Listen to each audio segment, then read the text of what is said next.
This video is sponsored by Skillshare. The first 1,000 people who use the link in my description will receive a 1-month free trial to Skillshare Premium. Stick around to the end to learn more.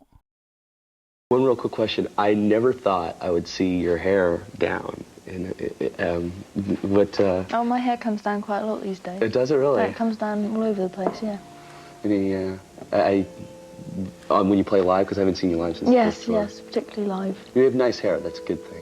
Oh, thank you. Okay, you're welcome. Before PJ Harvey was a solo artist, they were the best rock band Britain had produced since The Clash. Amongst the shoegazers, jangle poppers, and the last strains of baggy, PJ Harvey were Britain's shining blues punk hope, showing that we had alternative music just as visceral, vital, and intense as American grunge. With their first album, the three-piece stampeded their way into the ample praises of NME, Spin, and Rolling Stone.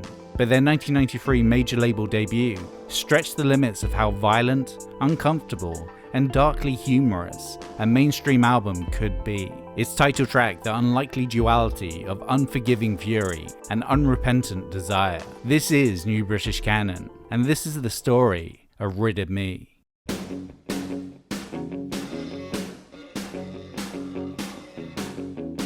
Central to this story is Polly Jean Harvey. She grew up outside Yeovil in Dorset, England. Her father was a stonemason and her mother a sculptor. They lived a hippie-ish, self-sustaining existence on a farm, and on the side promoted R&B and folk gigs at the local village hall. Polly's primitive influences came from her parents' tastes. The likes of Bob Dylan, John Lee Hooker, Howlin' Wolf, Frank Zappa, and Captain Beefheart. She took up saxophone in her early teens, before moving on to guitar, which lent itself better to Harvey's songwriting. At the same time, Harvey was playing in various local groups, in support roles, bands like The Family Cat, and John Parrish venture, Automatic Dlamini.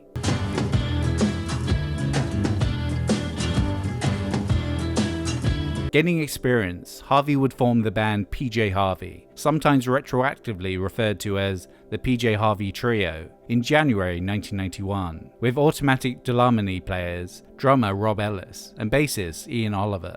Her musical appetites had evolved to include the American alternative of the Pixies and Slint. The result was a band that spat out raucous, battered blues punk, with a line in quiet, loud dynamics and close-to-the-bone lyricism. From the start, they proved abrasive listening. Their first gig in Charmouth in April 91 ended prematurely. We started playing, and I suppose there were about 50 people there. And during the first song, we cleared the hall. There were only about 2 people left, and a woman came up to us and shouted, "Don't you realise nobody likes you? We'll pay you. You can stop playing, we'll still pay you." After some uneventful touring in the rural West Country, in June 1991, PJ Harvey moved to London to be closer to a thriving music scene. And amongst My Bloody Valentine's children and the precursors to Britpop, their swampy blues punk stood out. Harvey herself had been offered a place to study sculpture at St. Martin's College, but after sending out their demos to independent labels, the group signed to Too Pure, and she had to defer. Their first single, Dress, was released in late 1991.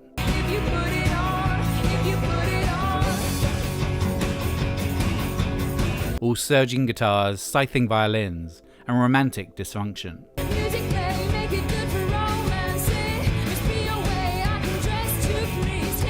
Influential radio DJ John Peel was impressed and invited the group for a radio session, which was broadcast in November 1991.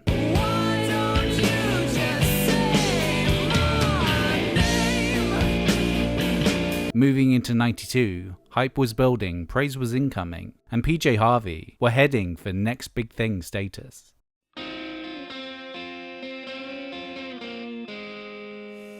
In February 1992, PJ Harvey released their second single, Sheila and the Gig.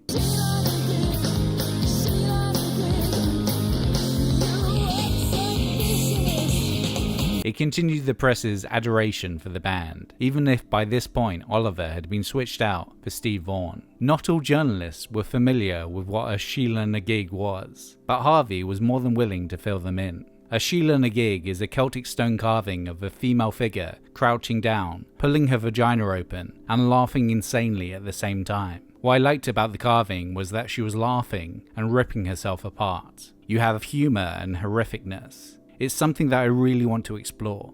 One of the repeated phrases in the song is taken from a line from Rodgers and Hammerstein musical South Pacific. I'm gonna wash that man right out of my hair. I'm gonna wash that man right out of my hair.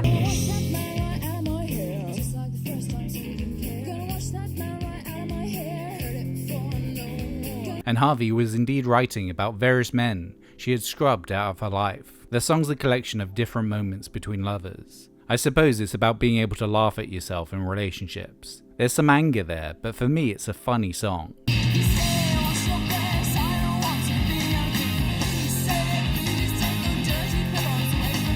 I wasn't intending it to be a feminist song or anything. I wanted it to have several sides. The humour of Harvey's lyrics were lost on some listeners, preferring to focus on what they thought was solely righteous feminine anger. Initially, because of her being a woman rocking out in a stereotypically male space, as well as her songs being soaked in female energy and experience. Many took Polly Harvey as a bright new feminist voice. Seldom would you hear a male rock star eviscerate their partner with such a deft and crushing description of his sexual dissatisfaction, as on Dress B-side, Dry.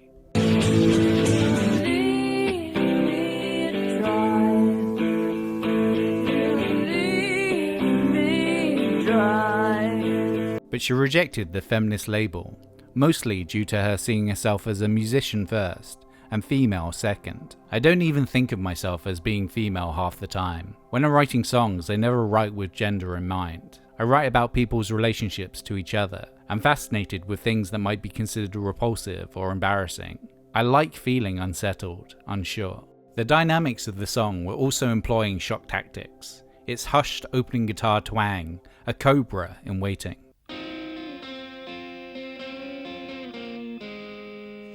With a record, you don't have the final say over the volume at which the music is played. You have to con people into thinking, oh, this is a bit quiet, I'll turn this up. I've been trying to show you over and over. And maybe they'll get a shock when the really loud bit comes in.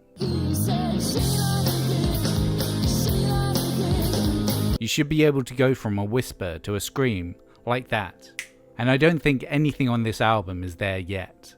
This experimentation with the contrast between their quiet and loud sections would continue to a greater effect on their second LP. They signed to major label Island in early 1992, but due to their already existing deal, their debut album Dry would be released on 2 Pure in March of the same year. It entered the UK chart at number 11, exceeding all expectations. Music press in both the UK and US were in love with this new band, a potential British Nirvana. But Harvey herself felt the group were moving a bit too fast, though now it was too late just to stop. It does bother me that things have happened so quickly, because I think we're getting more than we deserve too quickly. We're only just starting to gel as a band, and I'm still finding my way as a songwriter. I don't think we deserve the praise we're getting at the moment, because I don't think we're nearly as good as we should be. The roller coaster continued on for the rest of the summer, the band subjected to a grueling schedule of promotional demands and relentless touring. After playing Reading Festival in August 1992, a combination of next big thing pressure, a messy breakup, and a lack of stable nutrition on tour resulted in Harvey locked inside her London flat, being unable to function properly. It got so bad she wasn't able to make herself bathe or brush her teeth. I just couldn't handle living in London basically. Lots of things contributed to that. It was the first time away from home, and then all this attention on the music suddenly. And my first really big relationship that went badly wrong, and just finding I couldn't stand up on my own anymore, so I had to come home again. To recover, Harvey rented a flat above a cafe in coastal Dorset, where she people watched, read Salinger, listened to Howling Wolf, and visited the local fun fair. Amid this period of betterment, her wounds still fresh, Harvey started writing songs for what would become the band's major label debut.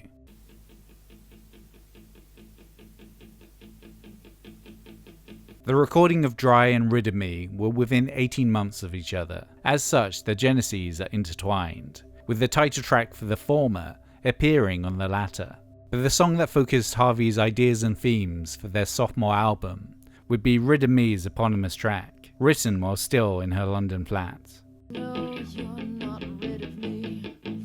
No, you're not rid of me. I remember starting to write the song Rid of Me, sitting on my bed in my damp front room by the gas heater. When I'm writing towards a record, there's often one song that emerges as the linchpin. At that time, I very much wanted to write songs that shocked. When I wrote Rid of Me, I shocked myself. I thought, well, if I'm shocked, other people might be shocked. The sound of the words was powerful, and the rhythm felt clean and simple to roll off the tongue. I knew that this was the type of song I was trying to write. While throughout the album and her career, Harvey would sing through characters to tell stories. Rid of Me is the most naked as she's been, in the face of her relationship's breakdown, crystallizing her conflicting emotions of murderous rage and unrepentant libido. Don't you wish you never met her? Don't you wish you never met her? Though still, there is a back and forth between the two former lovers. On the 4-track demo, Harvey takes turns in embodying the male and female roles. Its most unsettling threat, though, is undercut by its last word. I'll make you lick my injuries. I'm gonna twist your head off, say. Harvey playfully taking the role of a 1920s gangster or pirate as she toys with her prey. The repeated line, Don't you wish you never met her? Don't you wish you never met her? is also used in Captain Beefheart and his magic band's Dirty Blue Jean. Oh, don't you wish you never met her? Don't you wish you never met her? Don't you? And is perhaps a subconscious rip. But the black humor present on Rid of Me was inspired by classic American R&B artists. A lot of that comes from the music I spent most of my time listening to. A lot of old musicians like Howlin' Wolf and Willie Dixon, When the fish head fill the hound, I be snuck juice everywhere. whose lyrics are shocking, who just make my work seem so tame, and make me want to produce something that's much more hard-hitting. I am a bad old man. I find their music so exhilarating and challenging, and so near the mark, and horrifying a lot of the time, but it's also very funny. Recording sessions for the album would begin with producer Head in the Manor Studios in Oxfordshire, the same studio where Mike Oldfield created Tubular Bells. But with Harvey unable to concentrate there, the only track they managed to get down was the sextet version of Man Size. Man size, no need to shower. Can you hear me now? As per the suggestion of Ellis, Harvey's vocal was recorded with her pushing the words through a rictus grin, like some kind of creepy puppet. I'm coming up man-sized, skinned alive. Their second attempt at Rid of Me would prove more fruitful, moving across the Atlantic in December 1992 to the snowy confines of Pachyderm Studios in Minnesota with alt-rock godhead Steve Albini. I knew I wanted to work with Steve Albini from listening to Pixies records and hearing the sounds he was getting, which were unlike any other sounds that I had heard on vinyl.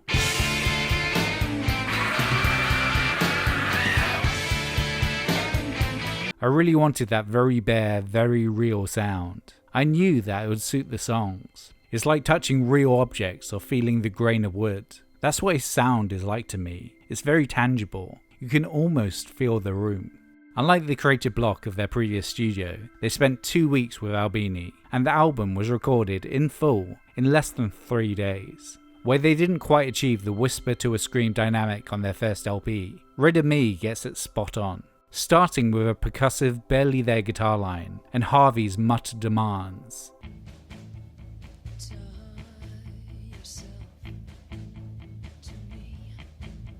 The mere suggestion of drums, more from the snare rattle than the actual beats. Her voice remains scarcely restrained, almost breaking at points.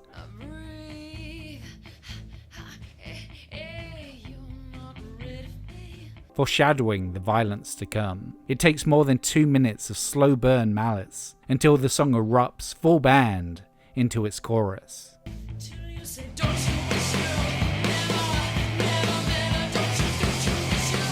The effect is so startling that Melody Maker writer Sharon O'Connell crashed her car upon first listening to the sudden leap to Burning Venom. On the album version of the track, and in a live setting, the falsetto backing vocals were handled by Ellis.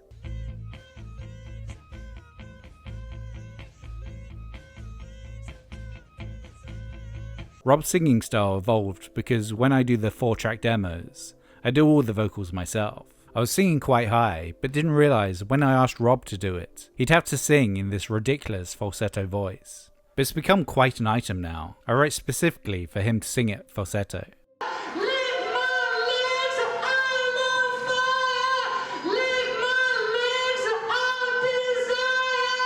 Singing as the track was the album's turning point. Many other songs follow on from Rid of Me's themes of violence and extreme sexuality. With Legs, Harvey further threatens the song's target that she'll dismember him to make him stay.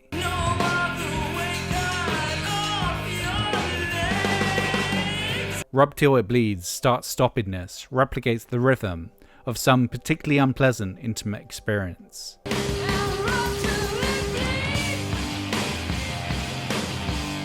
And with Man-Size, Harvey imagines herself quite man-sized.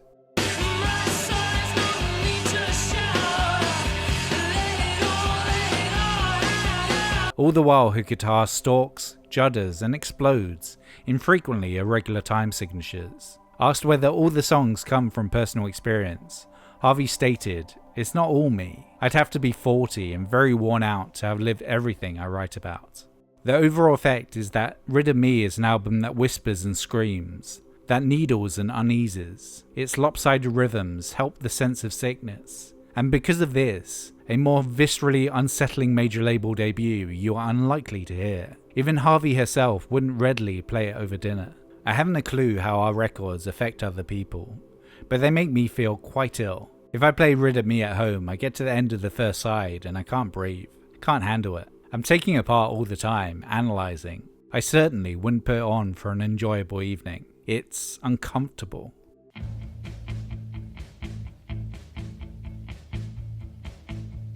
Rid of Me was released on the 4th of May 1993, crashing onto the UK album Top 10, peaking at number 3, behind R.E.M. and World Party, an impressive feat for such an abrasive, uncomfortable, and seemingly uncommercial album. Unsurprisingly, it would leave the chart within the month, despite the title track being the standout and epitomising the quintessence of the whole. It wasn't released as a single. Instead, 50 Foot Queenie and Man-Size were punted forth towards radio. The former even broke the UK top 30, its fantastical tale of a skyscraper-sized Polly Harvey as a manhood metaphor, making it to number 27.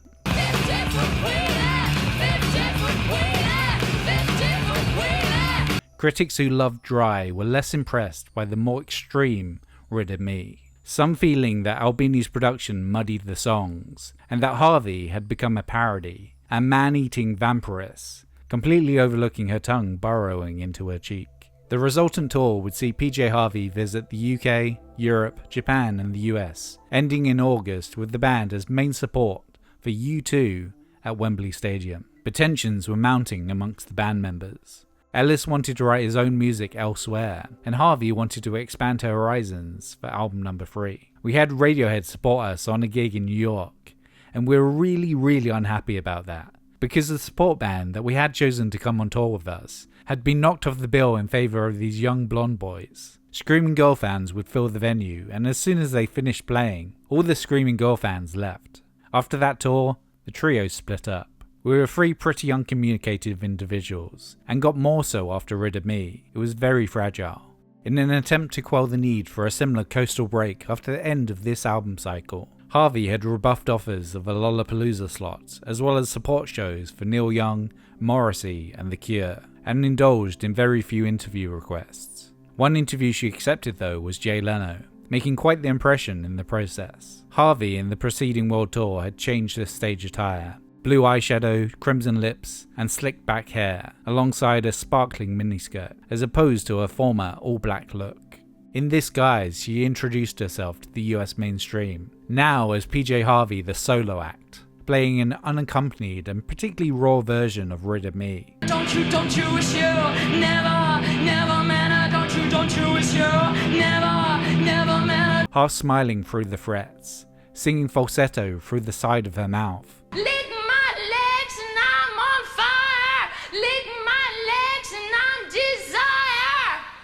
Confusing, delighting, and horrifying in equal measure. PJ Harvey would follow up Rid of Me with an album of its 4-track demos, as if to say that stripped of her band and Albini's production, her songs still stood on their own. After that, in 1995, she released arguably her true worldwide breakthrough with To Bring You My Love. Oh, help me, Jesus, come through the storm. She would reinvent herself for each consequent album, from the atmospheric soundscapes of Is This Desire, the pop rock of Stories from the Cities, Stories from the Sea, onto the chamber pop of White Chalk, and the war protest folk rock of Let England Shake. She is now the only artist to have won the Mercury Music Prize twice. Though beloved isn't quite the right word, Rid of Me has become PJ Harvey's most acclaimed release, and is often cited as one of the greatest records of the 90s. Artists as diverse as Sharon Van Etten, Savages, Courtney Love, St. Vincent, Sleater Kinney, Yeah Yeah Yeahs, Santigold and Perfume Genius have been inspired by Harvey's heart-in-mouth storytelling. Kurt Cobain was also a fan, and the production of Rid of Me persuaded him to go with Albini for In Utero. When Nirvana entered the Rock and Roll Hall of Fame in 2014, PJ Harvey was the surviving member's first choice to fill in for Cobain. Kurt loved PJ Harvey. We had always imagined playing our song Milk It from In Utero with her.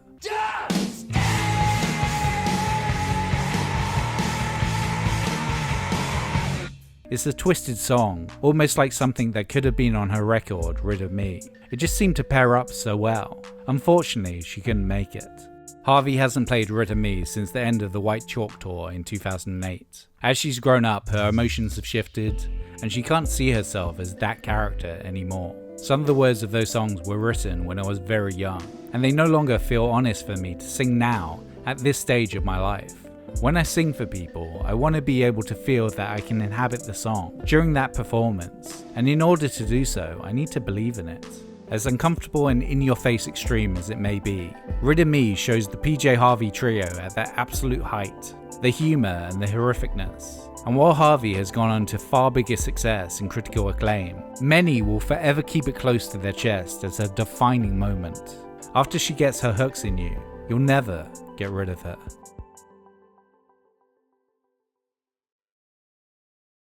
Do you feel you're running out of ideas? Feel like every time you attempt something new, it's like hitting a brick wall, and you just can't find a way to get over it? Well then, Skillshare may be the service for you. Skillshare is an online learning community for anyone who wants to learn something new, where millions have come together to take their next step in their creative journey. This month I watched Logo Design with Draplin, Secrets of Shape, Type and Color. In it, Aaron Draplin of Draplin Graphic Design provides helpful tips and shortcuts in Illustrator for creating beautiful work in a hyper-effective manner. But maybe you just want to maintain some greenery in your house. With Happy Houseplants, caring for your plants with Chris Satch, Skillshare has that covered too. Today is the perfect time to do that thing you always wanted to do. The first 1,000 people who use the link in my description will receive a 1-month free trial to Skillshare Premium. So click that link, acquire a new skill, and become a better you. Thanks for watching. What period of PJ Harvey is your favourite? You more a fan of Dry or the Hope 6 Demolition Project? Comment down below, as well as like, subscribe and hit that bell. If you enjoyed this and the other videos I'm putting out, maybe you want to take a look at my Patreon. My work with Trash Fury and New British Canon would not continue without the support of these people on screen now. So again, thank you very much. I'll see you again in 4 weeks, and you're gonna fucking hate the next one.